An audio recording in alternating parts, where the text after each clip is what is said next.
Have you ever felt a profound sense of exhaustion? Not from physical exertion, but from simply trying to help someone you care about. It's a strange, heavy feeling, isn't it? Like you've poured a little bit of your own light into someone else, only for it to be absorbed without a trace, leaving you diminished. We're often taught that giving is a virtue, and it truly is.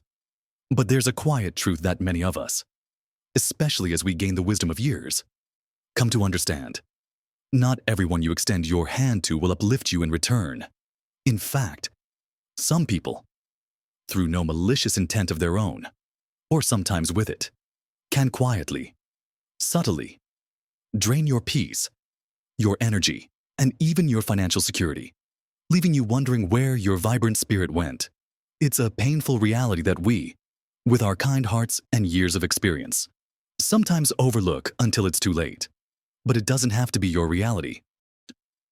Today, we're going to explore 7 distinct types of individuals you might encounter, and why, particularly after you've reached the incredible milestone of 60 years young. It's not just okay, but essential to guard your precious time and resources from them. Understanding these patterns isn't about becoming cynical. It's about becoming powerfully discerning, about protecting the beautiful life you've built, and about ensuring your golden years truly shine. Watch to the very end, because what we'll uncover about true self-preservation might just surprise you. Let's begin our journey by looking at the first type of person who can unknowingly, or sometimes knowingly, become a silent drain on your life. This is the Han constant complainer or perpetual victim. You know them, perhaps even love them. They are the ones whose every conversation eventually circles back to their problems, their misfortunes, their struggles. Every cloud has a silver lining, but for them, every silver lining has a storm cloud hiding behind it. When you offer advice, they have a reason why it won't work. When you suggest a solution, they point out its flaws. When you try to cheer them up, they find another angle for gloom. They don't actually want solutions. They want an audience for their lamentations. And unfortunately, your kind. Empathetic ear becomes their emotional dumping ground.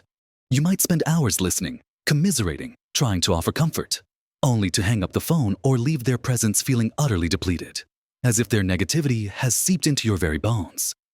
You might even find yourself feeling guilty that you can't fix their problems, when in reality, they aren't looking for a fix, just a place to deposit their emotional baggage. Think about Betty, a wonderful woman in her early 70s. She had a lifelong friend, Susan, who was perpetually unhappy. Susan would call Betty daily, sometimes multiple times, to complain about her health, her neighbors, the weather, the cost of living, her children. You name it. Betty, being a good friend, would listen patiently, offer sympathy, and try to suggest positive outlooks or practical steps. Have you tried talking to your neighbor? Susan, Betty would ask. Oh, what's the point? Betty, they never listen. Susan would sigh. Maybe a walk in the park would lift your spirits, Betty would suggest. My knees hurt too much. You know that. Susan would retort. After these calls, Betty would feel a weight settling on her shoulders, her own usually bright mood dampened. She started dreading the phone ringing. She realized Susan wasn't looking for help to change her situation. She was looking for someone to listen to her misery. Betty began setting boundaries, gently explaining she had appointments or had to go out when Susan called. She learned to say, "Oh dear, I'm so sorry you're going through that. I hope things get better," and then gracefully exit the conversation, rather than getting drawn into hours of negativity. Protecting your emotional space from the constant complainer means recognizing that you can't solve problems for those who aren't seeking solutions themselves. Your role isn't to be their perpetual emotional caretaker. It's to protect your own precious peace. Now, closely related, but with a distinctly different flavor, is the taker, never a giver. This individual seems to have an endless list of needs and requests, but when it comes to reciprocating, they are curiously absent. They might ask for rides to appointments, help with errands, financial assistance, or your time and skills for various tasks. You, with your generous spirit, might willingly oblige, happy to be of service. But then, when you find yourself in a bind, or simply want to share a pleasant moment. They are nowhere to be found. Their phone goes unanswered. They're suddenly busy, or they offer vague excuses. This isn't about keeping score in a friendship or family dynamic. It's about the fundamental imbalance that erodes the foundation of a healthy relationship. True connection is a two-way street, built on mutual respect and support. When you're constantly giving without receiving, you're not in a relationship, you're in a service arrangement. And in your later years, your energy and resources are too valuable to be unilaterally expended. Consider Michael, a retired carpenter, who loved helping his children and grandchildren. His grandson, David, was always asking for help with home repairs or odd jobs, from fixing a leaky faucet to building a new shed. Michael, proud of his skills, would spend days on these projects, often buying materials himself. David would profusely thank him but never offered to pay for materials, or even to treat Michael to a meal or help him with tasks around his own house. When Michael had a minor fall and needed help with yard work, he called David, who said he was too busy with work. This happened several times. Michael realized he was being used as free labor and a personal handyman, not treated as a respected family member whose time was also valuable. It was a painful realization, but it led Michael to a crucial decision. He started saying no. He explained he was booked, or that his knees weren't what they used to be. It wasn't easy, but he gradually reclaimed his time and energy.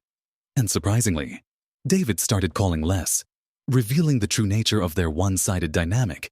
It's about preserving your energy and resources for those who genuinely value you, not just what you can do for them.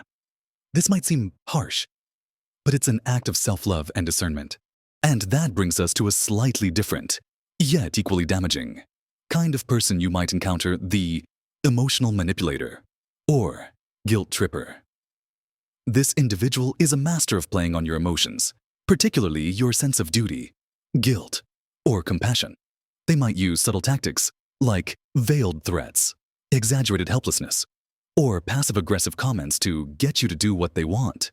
I don't know what I'd do without you. They might sigh dramatically after you've expressed a boundary.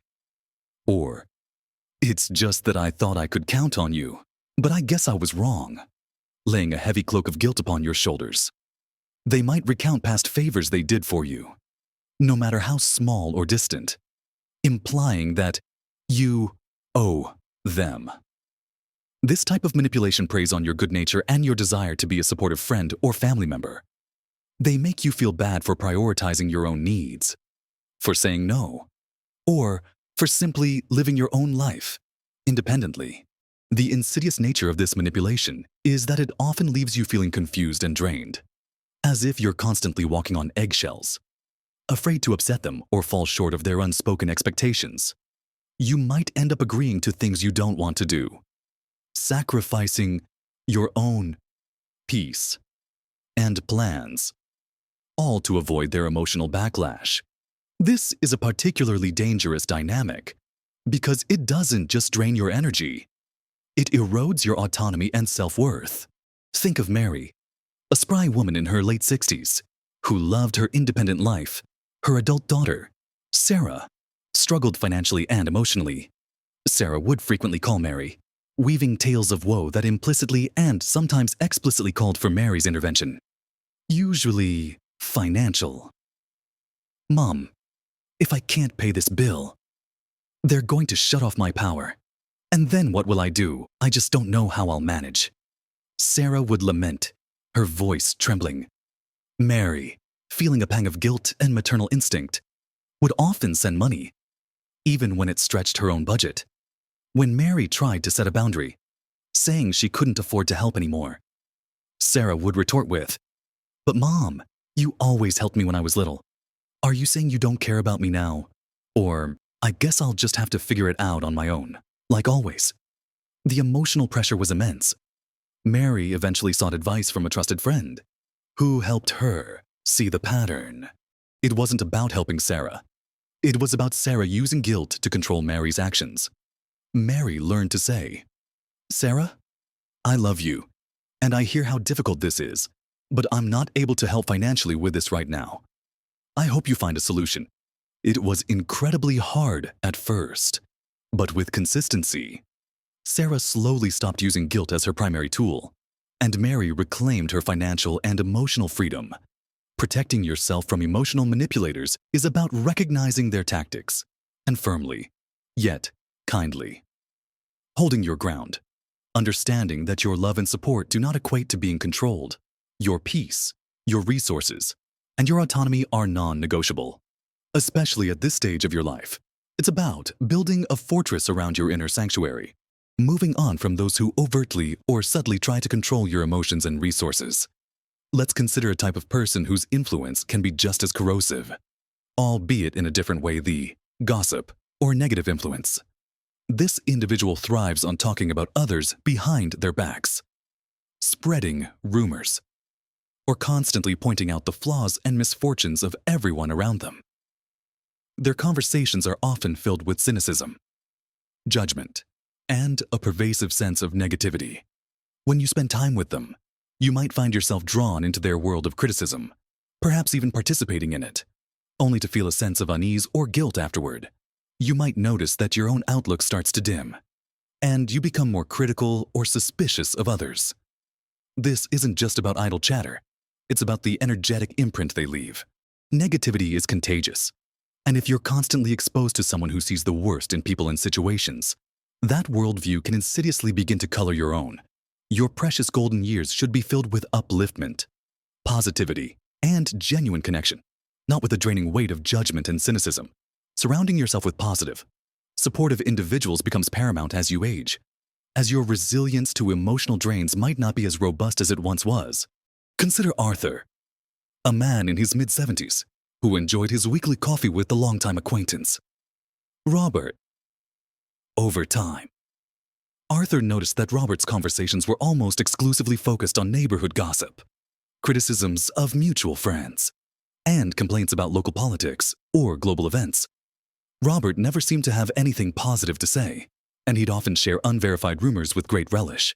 Arthur, a naturally optimistic person, found himself feeling strangely down after these coffee sessions. He'd catch himself thinking negative thoughts about people he previously liked, or feeling a sense of dread about the world. He realized Robert was an emotional vampire, feeding off negativity and unwittingly spreading it to those around him. Arthur didn't want to become that kind of person. He began gently steering conversations away from gossip, asking Robert about his hobbies or positive experiences. When Robert persisted, Arthur started shortening their visits or finding excuses to meet less often. He didn't make a dramatic announcement. He simply prioritized his own emotional well-being. It was a subtle shift that significantly improved his outlook and preserved his peace of mind. Protecting yourself from the gossip or negative influence means consciously choosing to disengage from conversations that drag you down and seeking out those that uplift you. Next, we encounter a difficult one for many of us, especially within family circles: the entitled or demanding relative. Hunter, this person believes, often without any real basis, that you owe them something. It could be your time, your money, your possessions, or even your unwavering attention and approval. They might have a long-held perception of their right to your resources, perhaps stemming from a particular role they believe you should play in their life, or from a sense of past injustice they feel you were responsible for. They might make demands without asking, or assume your compliance, becoming offended or angry if you decline. Their sense of entitlement means they rarely express gratitude and often react with indignation when their demands aren't met, making you feel guilty for simply asserting your boundaries. This dynamic is particularly insidious because it preys on the familial bonds that we cherish so deeply. It's challenging to say no to family, but the constant pressure and expectation from an entitled relative can chip away at your sense of freedom and autonomy. Your generosity, which should be a gift freely given, becomes an expectation, a duty, and ultimately, a burden. Take, for example, Margaret, a widow in her late 60s. Her nephew, Tom, had always been a bit irresponsible with money. As Margaret got older and downsized, she considered selling some family heirlooms she no longer needed. Tom immediately stepped in, demanding that certain items, like a valuable antique clock and a set of silver cutlery, rightfully belonged to him because he was the eldest male heir, or because he'd always admired them. He didn't offer to buy them or even discuss it. He simply stated his claim. When Margaret explained she intended to sell them to help with her retirement savings, Tom became furious, accusing her of being selfish and breaking family tradition. He even tried to rally other family members against her. Margaret was deeply hurt but realized that Tom's sense of entitlement was limitless. She explained, calmly but firmly, that these were her possessions, to do with as she wished, and that his demands were inappropriate. She went ahead with her plans. Despite his continued sulking and occasional passive-aggressive comments, it was a tough period, but she emerged feeling stronger and more in control of her own decisions and assets. Setting boundaries with an entitled relative means understanding that your love and connection do not obligate you to fulfill their every demand, especially when those demands infringe on your own well-being and security. Your legacy is your peace, not compliance to unreasonable expectations. Then there's the one-sided friend. This person is often charming and engaging, but the friendship always seems to revolve around them. Their problems, their triumphs, their interests, their needs. These are the constant topics of conversation. When you try to share your own news, challenges, or joys, they might nod politely but quickly steer the conversation back to themselves, or offer superficial comments before launching into their own experiences. They might be wonderful company when things are going well for them, but when you genuinely need a listening ear, support, or even just someone to celebrate your small victories, they are curiously absent or distracted. This isn't necessarily malicious. It often stems from a lack of self-awareness or an inability to truly empathize. However, the impact on you is the same. You feel unheard, unvalued, and perpetually in the shadow of their needs. A true friendship is a balance of giving and receiving, of listening and being heard, of mutual support and shared experiences. When you're consistently pouring into a friendship that offers little in return, it becomes an emotional drain rather than a source of joy and companionship. Your time is precious, and your connections should be reciprocal, enriching both your lives. Think of Charles, a retired teacher who had a close friend, Bob. Since their college days, Bob was an incessant talker, always eager to recount his latest adventures, his health woes, or his opinions on everything.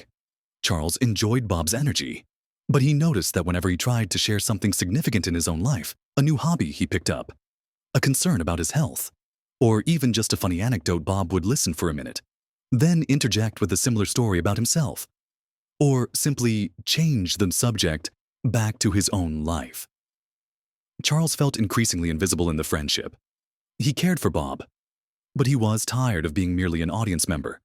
Charles began to gently pivot conversations when Bob monopolized them, saying things like, "That reminds me, I wanted to tell you about," or "I appreciate you sharing, but I'm also grappling with something similar." When Bob continued to dominate, Charles started spending less time with him, opting for shorter phone calls or meeting in group settings where the conversational burden was shared. He sought out other friendships where he felt genuinely seen and heard. It was a slow but deliberate shift to protect his emotional energy and ensure his relationships were truly reciprocal. You deserve connections that nourish your spirit, where your voice is valued as much as anyone else's. Finally, let's address the individual who can quietly undermine your confidence and peace of mind, the teensy advisor who undermines, or the constant critic. This person might genuinely believe they are helping, but their advice often comes across as unsolicited, critical, or even subtly demeaning. They might question your decisions, point out potential flaws in your plans, or offer helpful suggestions that imply you're not capable or intelligent enough to manage your own affairs. Are you sure you should be doing that at your age? Or don't you think it's too risky? They might ask, injecting doubt where there was once confidence. Sometimes, it's not even direct criticism, but a pervasive sense that they know better than you, making you feel small or inadequate. They might even dismiss your achievements or experiences, always finding a way to one-up you or diminish your contributions. This constant subtle chipping away at your self-esteem can be incredibly damaging. In your later years, when wisdom and experience are your greatest assets, you need people around you who uplift and empower you, not those who subtly or overtly try to diminish your capabilities or second-guess your judgment. Your confidence is a precious resource, and it deserves to be protected from those who would erode it. Consider Eleanor, a vibrant woman in her early 70s, who decided to take up painting, something she'd always dreamed of doing. Her sister-in-law, Brenda, a seemingly well-meaning person, would always comment on her artwork, not with encouragement, but with critiques. "Oh, that sky isn't quite the right shade. Is it, or are you sure you want to use those colors? It might look a bit amateurish." When Eleanor proudly showed a piece she'd finished, Brenda would immediately point out a tiny flaw or suggest how it could be improved. Eleanor started to lose enthusiasm for her painting. She felt self-conscious and doubted her own artistic eye, even though she was enjoying the process. She realized Brenda's advice wasn't constructive. It was undermining.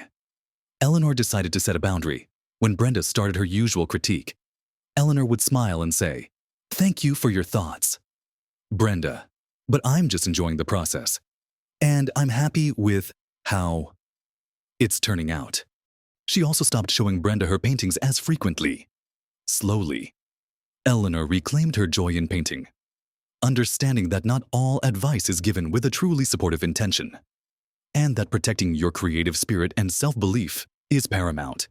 This final type reminds us that sometimes the people who claim to be helping are actually holding us back, dimming our light without even realizing it.